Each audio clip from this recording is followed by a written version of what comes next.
So what happens when a group of arrogant hotel staffers decide to treat someone poorly based on their own biases? Unfortunately, in most cases, they get away with it. But in this case, they had no idea who they were messing with. Let's just say Kara has a funny way of turning things around. It all started on a sunny Thursday afternoon. The lobby of the Grand Monarch Hotel was bustling with activity as guests checked in. Staff bustled about, and the front desk phone rang incessantly. Among the crowd was a poised black woman named Vanessa Brooks.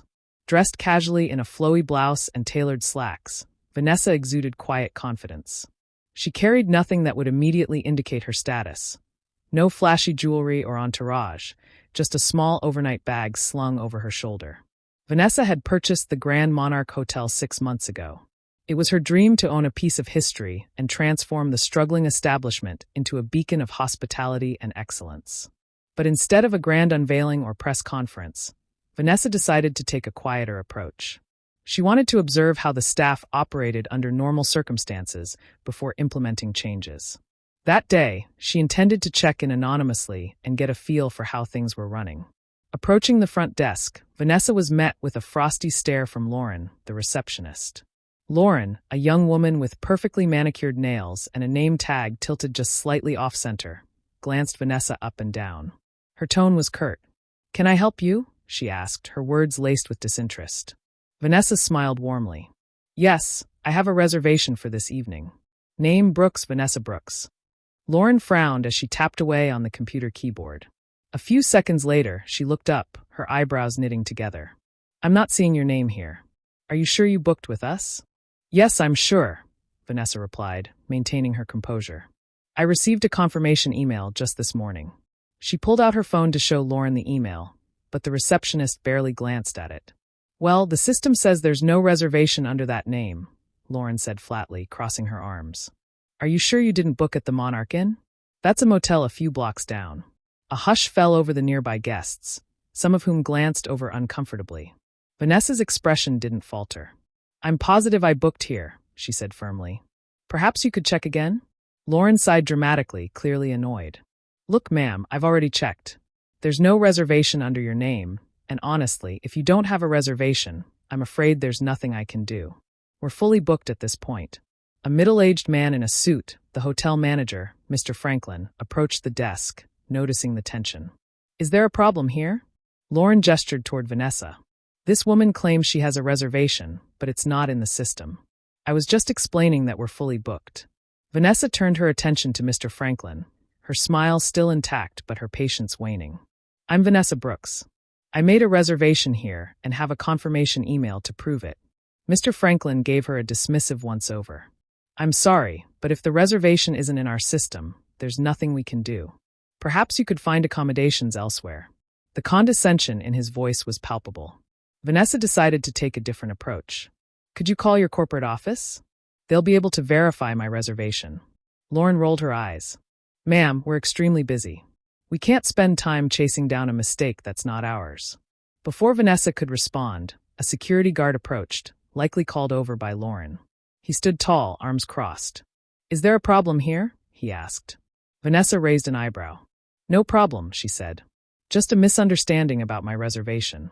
The security guard looked to Lauren, who said, "She doesn't have a reservation and refuses to leave."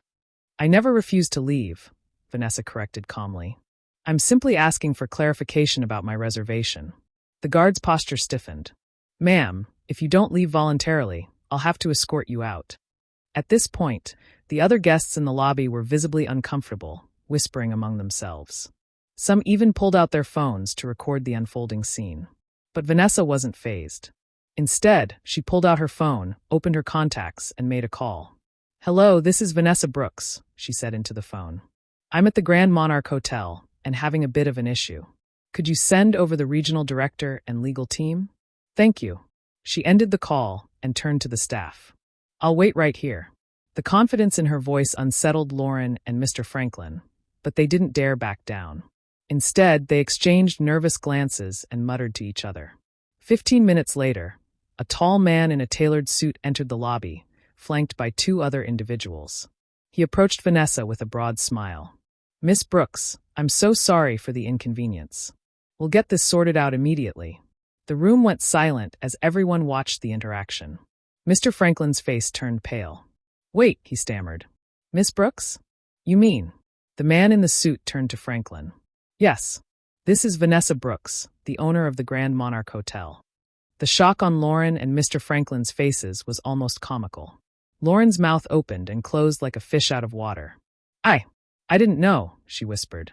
Vanessa's smile finally faded, replaced by a look of quiet determination. "That much is clear," she said. "And it's exactly why I chose to come in anonymously, to see how guests are treated when you think no one is watching." She turned to the man in the suit. "Please have the staff's training records pulled. I want a full review of their conduct and adherence to company policies." Turning back to Lauren and Mr. Franklin, Vanessa's tone was firm. "Your behavior today was unacceptable. Not just to me, but to any guest who walks through those doors. This is not the kind of establishment I want to run." Mr. Franklin stammered an apology, but Vanessa held up her hand. "Save it. Actions speak louder than words. Consider this your formal notice. Effective immediately, you're both relieved of your duties." Lauren's eyes filled with tears, but she didn't protest. Mr. Franklin, on the other hand, tried to argue. "You can't just fire me without—" "Actually, I can," Vanessa interrupted. "And I just did." Over the next few weeks, Vanessa implemented a complete overhaul of the hotel's policies and staff training programs. She helped hold workshops on cultural sensitivity, customer service, and conflict resolution. The changes didn't happen overnight, but slowly, the Grand Monarch Hotel began to earn a reputation for excellence, not just in its amenities, but in the way it treated every guest. Vanessa's story quickly went viral, with headlines praising her for taking a stand against discrimination. But for Vanessa, it wasn't about the publicity. It was about setting a standard and proving that everyone deserves respect, regardless of how they look or where they come from. In the end, Vanessa's quiet determination turned the Grand Monarch Hotel into a shining example of hospitality done right. And every time she walked through the lobby, she was greeted with warmth, respect, and gratitude, a testament to the power of leading by example.